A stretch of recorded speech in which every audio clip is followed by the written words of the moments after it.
Hey guys, welcome to an interesting video on Wild Rift.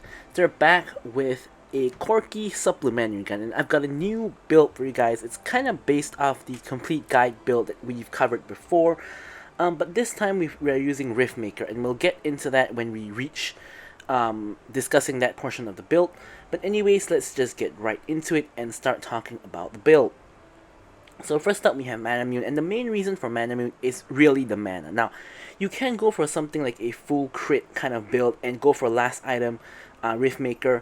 However, I feel that the main issue with that build is Corki runs out of mana consistently, and personally some people can play Corki in that style, like a more auto attack focused Corki, but personally I like a little bit more of a mix of auto attacks and spell based, so I do like running the Mana Mune to get, of course, the mana. And it's not like Mana Mune is a useless item either.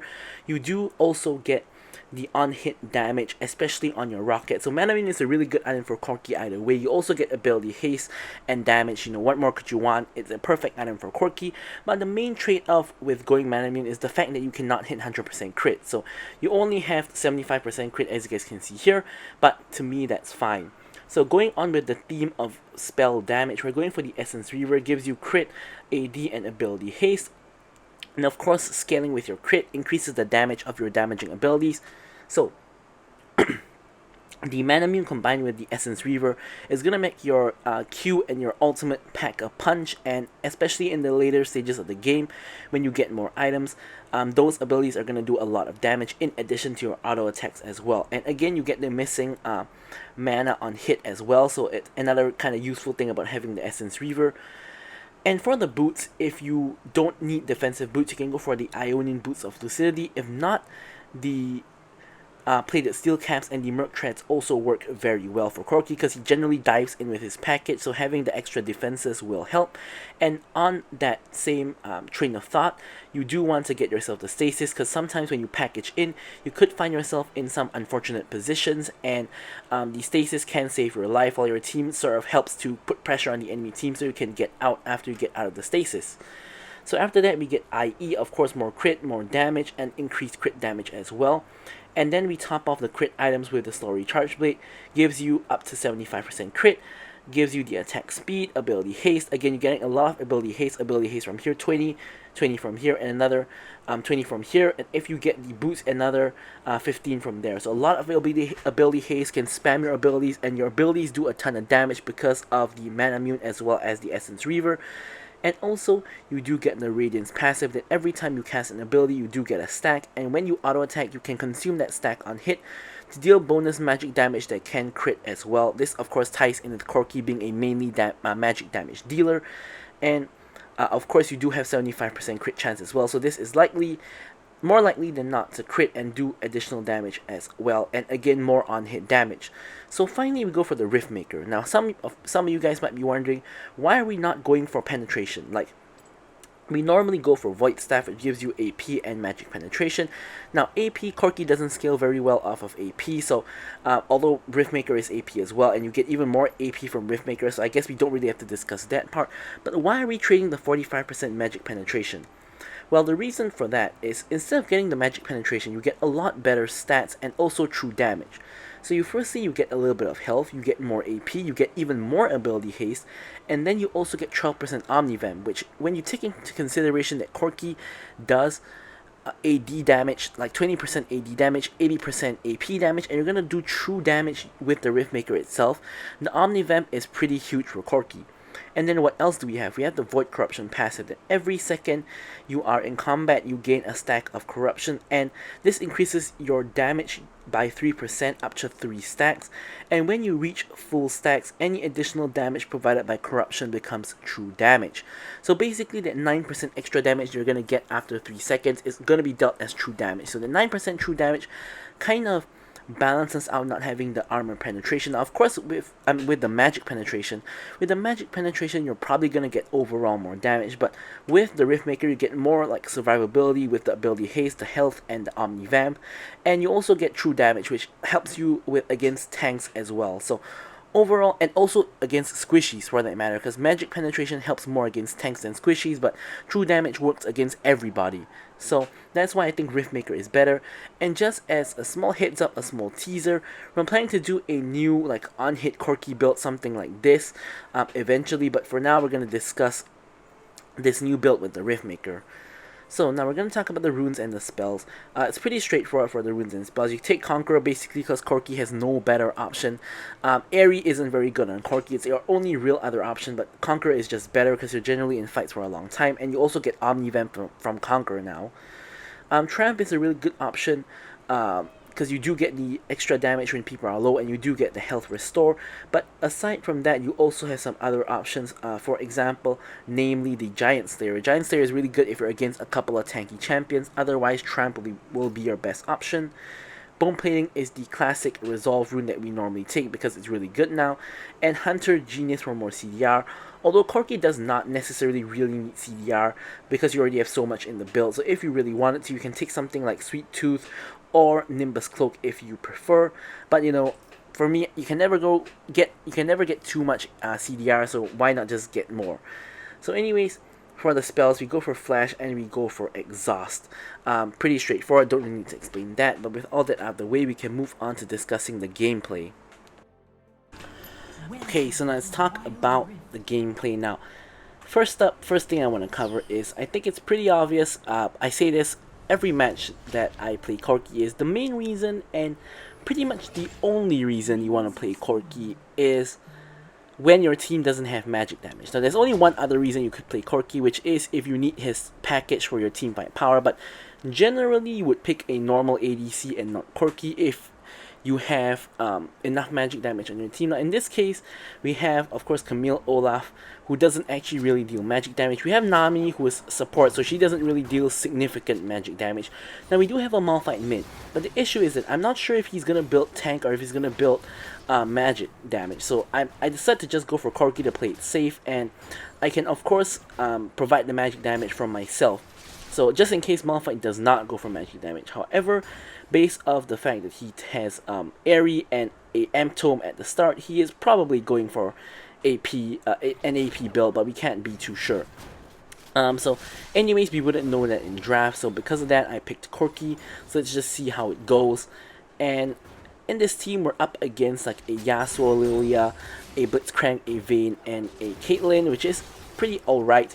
Here you guys can see that I'm taking a lot of damage, I get rooted, but at the same time I exhaust the Caitlyn, and Caitlyn takes a lot of damage as well.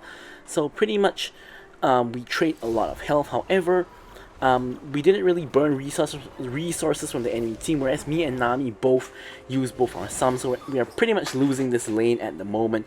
The only thing we have going for us is the fact that Nami can actually sustain me in the lane, whereas Blitzcrank and Caitlyn cannot, because Blitzcrank doesn't have any healing, obviously. So we do have better lane sustain, and you guys can see Nami is already steadily healing me back up, which is why we're sticking around in the lane and not simply just recalling.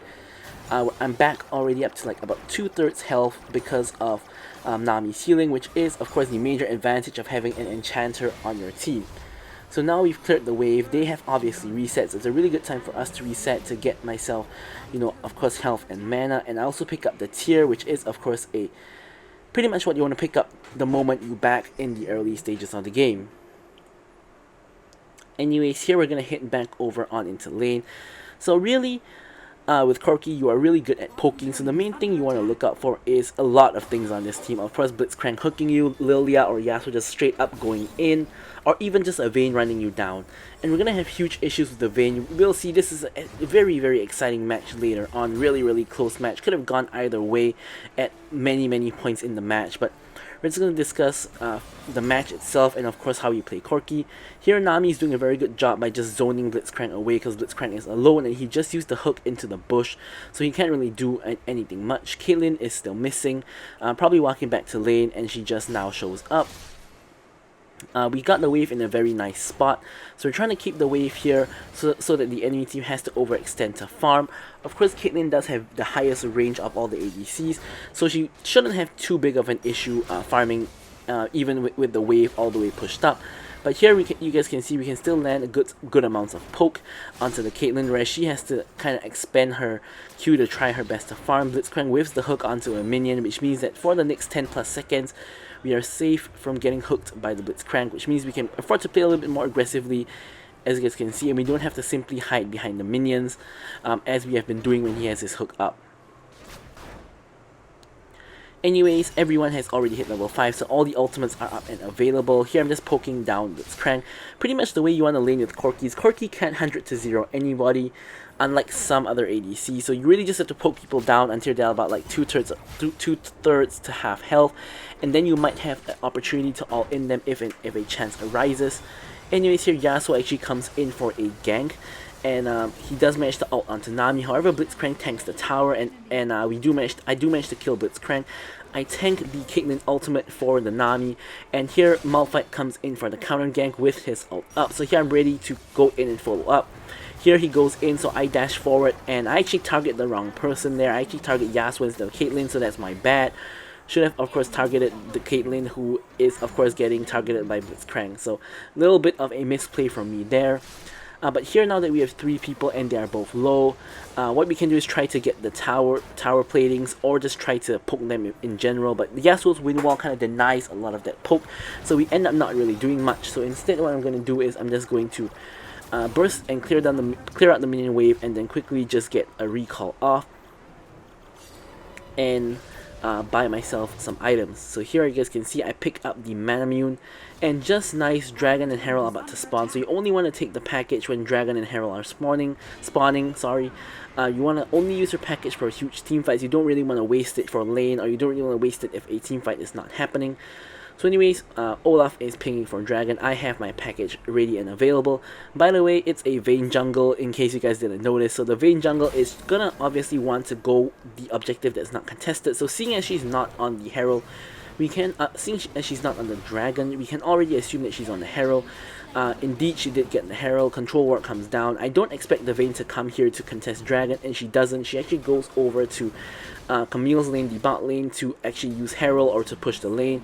We do get ourselves the Dragon, and my package is running out, so I do want to kind of try to use it if I can. So here I'm using it to kind of cut off Yasuo's escape if he tries to flash the wall, and we managed to kill him as a 4-man unit. So here Vayne gets the first tower, really common if they get Herald, not too much we can do about it. And here I'm going to hit over to try to stop Caitlyn. Blitzcrank is coming around the back, and here I'm just trying to pick up the minion waves to not lose golden XP. And yeah, so here it's pretty much just back to a 2v2 in the lane. Both objectives are now down. Here I'm just trying to land some poke onto my enemies if I can. Here Blitzcrank overextends a lot, and I do a lot of damage to him. The Nami ult comes through, Nami bubble onto Caitlyn, and I do exhaust Caitlyn. Caitlyn exhausts me, but I still pick up the kill, dashing forward to kill the Blitzcrank as well. So I held my dash all the way to the end there, which is a pretty important piece of information.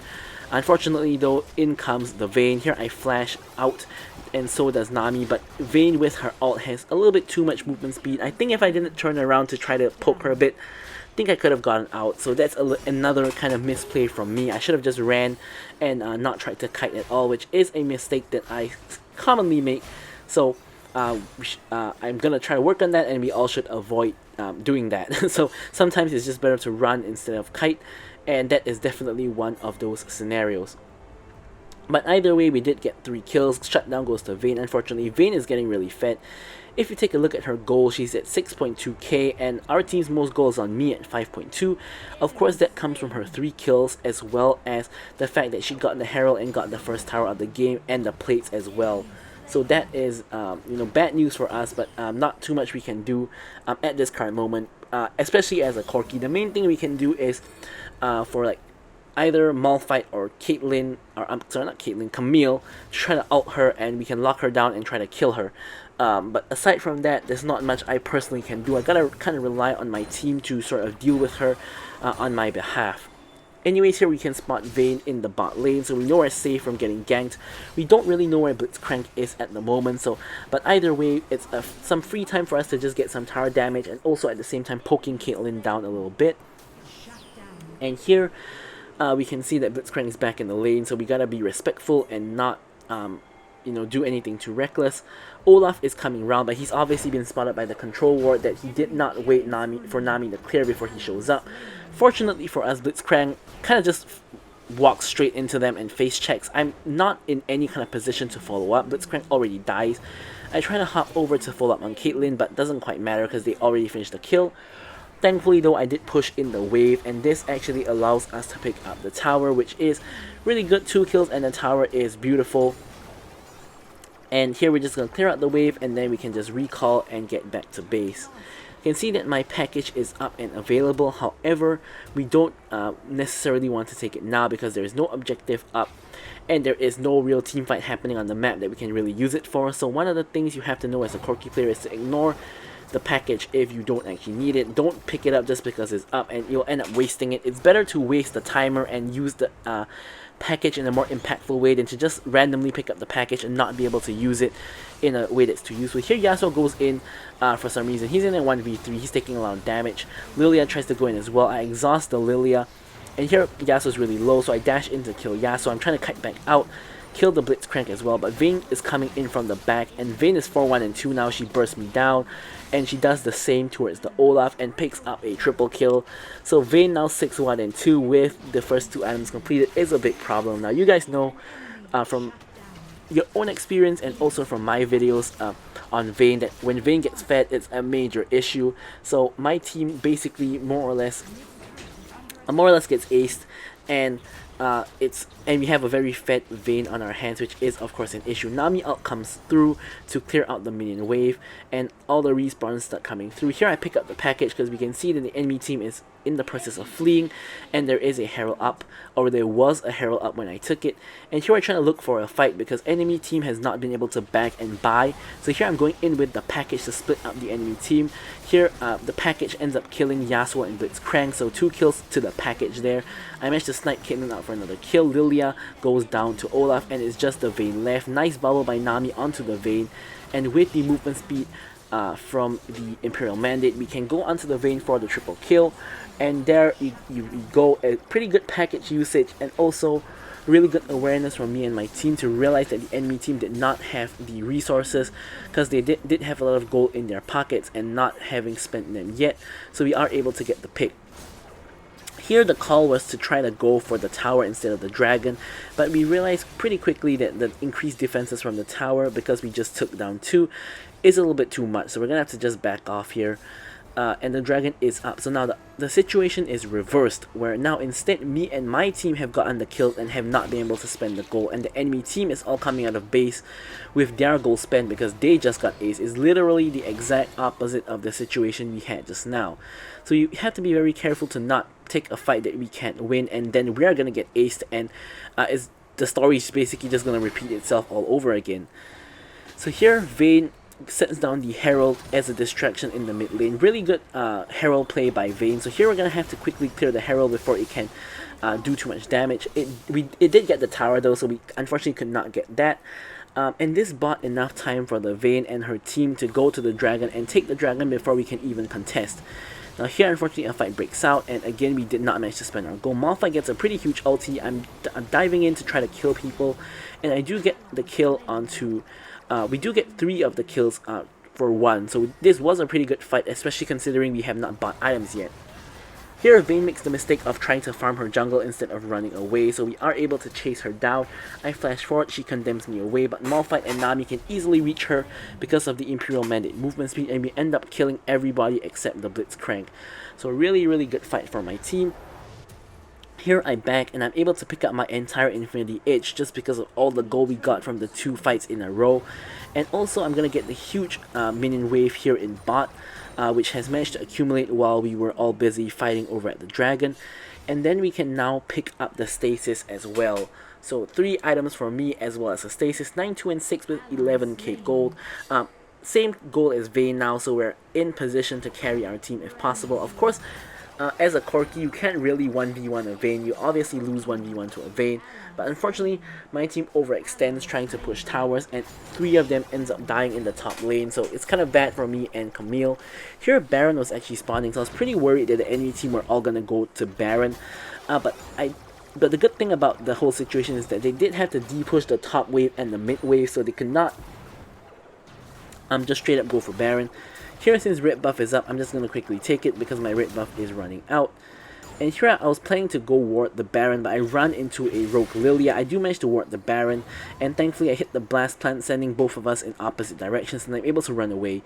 Pretty confident that if Lilia just slept me there, I think I would have just died to her, because she does have 3 items already, although she's building partial tanky, but I don't think I would have survived.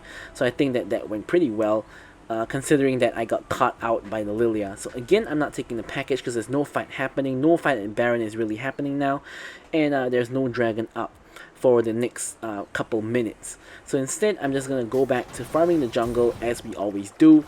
And start continuing to build towards my Solar Recharge Blade. And just pick up farm, like you guys can see here, from the mid lane, from the jungle, etc, etc. No fight really happening, so no real need to pick up the package. And so here we can see Olaf is actually picking up his blue buff, and Corki, despite having our mirror mana, still uses up quite a bit of mana, so blue buff is always going to be a good thing for me. Huge fight happens down in the mid lane. Vayne is slowly rotating to the fight, so we do have a window of opportunity to get picks before Vayne comes.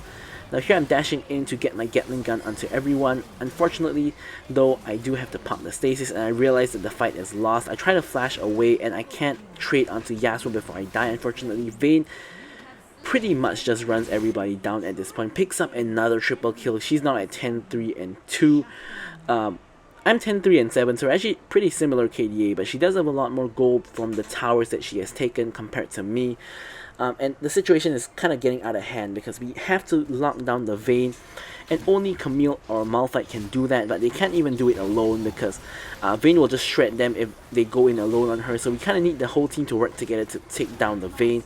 Vayne kind of gets greedy for the kill on Nami as the whole team respawns, gets bubbled under the Nexus, and just dies to Camille, so really bad play by the Vayne, getting cocky there and trying to greed for kills. So here we are going for Baron, which is why I'm taking the package, because Vayne is their jungler, if you guys remember, so we are able to actually go for Baron because our enemy jungler is dead, and she is also the most fed member of the enemy team. The only person close is Lilia. Lilia is really fed as well, whereas on my team we have me and Olaf. So we're all headed over to the Baron pit, package at the ready. So here I'm going to package across the Baron pit to cut off the enemy team. Yasuo stands on the package, he dies. Blitzcrank stands on the package, he dies as well. Nice bubble into Malphite ultimate, and we pretty much wiped the enemy team at this point. But we did have 2 casualties, so unfortunately Olaf is dead. But with me, Nami, and Camille, we were trying to attempt to get the Baron. Now, unfortunately, you guys can see Camille is tanking way too much damage from the Baron. When I tank the Baron, I don't do enough damage. And Camille is about to die, Nami is about to die as well. Vayne comes into the picture, Nami dies to Vayne, I die to Vayne, and Camille also dies to Vayne. So a huge mistake there. We give the Vayne another triple kill. Although at this point it doesn't actually matter because Vayne is already at full build aside from her boot and chant, so at this point it doesn't actually matter anymore because Vayne is at full build. The good news is that in the meantime we did have our top lane minions take down the inhibitor, which is huge, arguably even better than the Baron. And thankfully Vayne didn't get a Baron steal or anything like that, so it's still not the worst scenario in the world. Vayne killing us really only puts us off the map, but doesn't actually help her get more fed anymore because she literally cannot get any more fed. She's already at full build. So that is the silver lining, I guess, of the situation. However, Vayne does manage to get the dragon for her team, so they do have the 2 more important dragons of the game, whereas we only have the ocean one, which is the pretty useless one.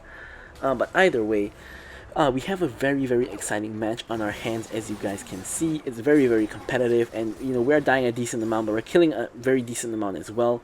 And we are almost at full build, so I'm really trying to just get to my Riftmaker. Here Malphite goes in, gets a really, really nice ulti, and here I'm just shredding people from behind. I'm drowsy, so I'm staying far, far in the back line, walking around the trap. Blitzcrank does die to Malphite's Q. And here we're just chasing, I'm flashing forward to deal damage onto the enemy team. Malphite picks up a triple, and only Lilia manages to escape with her life because I cannot quite reach her. So overall we traded 2 for 4, which is a really good fight. You guys can see that the game is generally going in a way that my team wins a fight, their team wins a fight, my team wins a fight, their team wins a fight. So it's a very, very even game.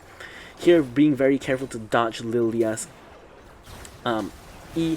Malphite just dies to Lilia. I exhaust Lilia, and Nami comes in with the wave to get the kill onto the Lilia, and also picks up the double buffs in the process. Here I am going to quickly take the skull so as to prevent enemy team from getting it, so we have the Baron vision.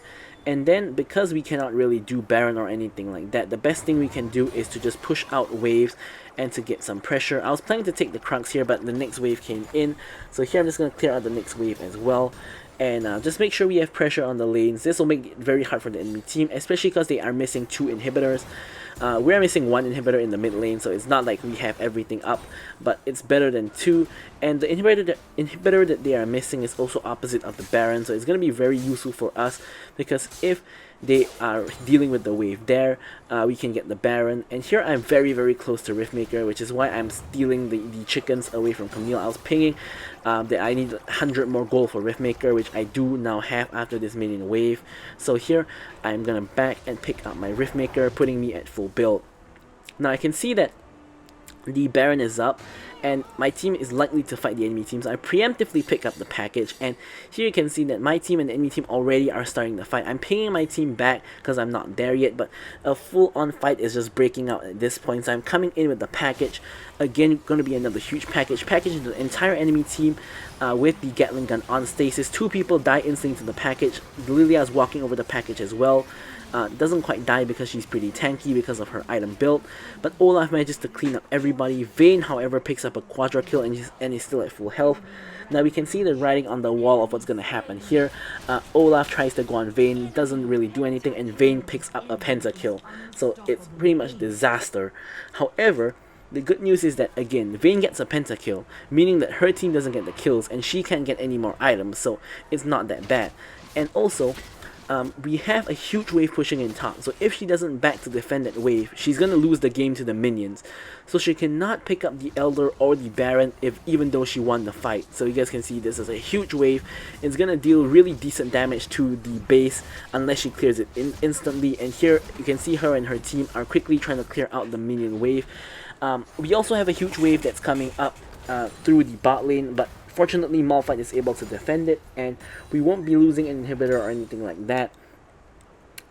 Whereas they had to pretty much give up the chance to take Baron or Elder just to clear the wave. So it's pretty good for us. Getting inhibitors are huge, as we all know. Of course, it's going to change in a couple of days when patch 4.0 releases and inhibitors respawn. But for now, it's a pretty huge thing. So now I'm at full build at this point. I can't really get any more fed either. So if I get kills, it's pretty useless as well. You can see the enemy team is on the Elder Dragon. Malphite goes in with the ulti, and I'm just trying to blast whoever I can, which unfortunately is not really any important targets. I go Drowsy again, so I'm going to have to Valkyrie out of the way, and Olaf actually goes in for the steal. Now here, honestly, we make the wrong decision here. I think what we should have done is just to back off, because we're now 3v5, although we have Elder, but it doesn't really matter because Vayne picks up a triple, and Camille picks up 2 kills, and we end up removing 3 people off the map, but they get another ace, and now Lilia and Vayne are both up. But again, thankfully, we have huge waves in top and in mid, so they do have to waste time clearing the wave, so they can't go for Baron. But what we should have done is we 3 should have just backed off and preserved our 3 Elder buffs and wait for a better fight, like force a fight at Baron where they have to come into us and we 3 have Elder buff. But we made a pretty stupid decision there to go in and try to kill them, even though they were all still 5 alive.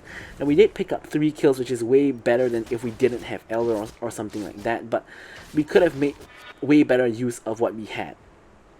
Anyways, now they have a pushing mid wave, and the bot wave is also going to push into the inhibitor, which is also close to dying. So now our team also has wave management like issues, but we're going to try to see if we can go over to Baron. And the reason why we're making this call is because number 1, I have the package. Number 2, Lilia is pushing top. So with Lilia busy split pushing, the enemy team is at a numbers disadvantage. And don't forget that Lilia is the 2nd most fed member of their team, so it's a pretty huge deal. Here, we are straight up starting the Baron. We don't care. Olaf is on his way over. Vayne ults, and this is really crucial because we don't want to fight her until her ult runs out. So we're trying to wait for her ult to run out. Vayne was really hasty there in activating her ult. Here I package through the choke point, and Yasuo and Malphite again are kind of dying to it. Here I flash across everybody so I can focus the Vayne and kill the Vayne. And then we pretty much kill everybody else, because without the Vayne, there's not much that they can do. Lilia is going to go on hit inhibitor already. Malphite TP's over to stop her, and with the rest of us, we should be able to just push down this with this minion wave and probably end the game off of that, because only Lilia is left to defend, and we do have a wave coming in the bot lane. Mid wave is also piling up, but won't really reach her in time, so we have to quickly end the game with this wave. And no time to waste. Lilia is really tanky because she's obviously going for a tank build. And here she does manage to get the sleep, but the minions finish the job, and we do manage to win in this very, very close fight. So as usual, I'm going to leave you guys with the stats. Thank you guys so much for watching the video, and goodbye.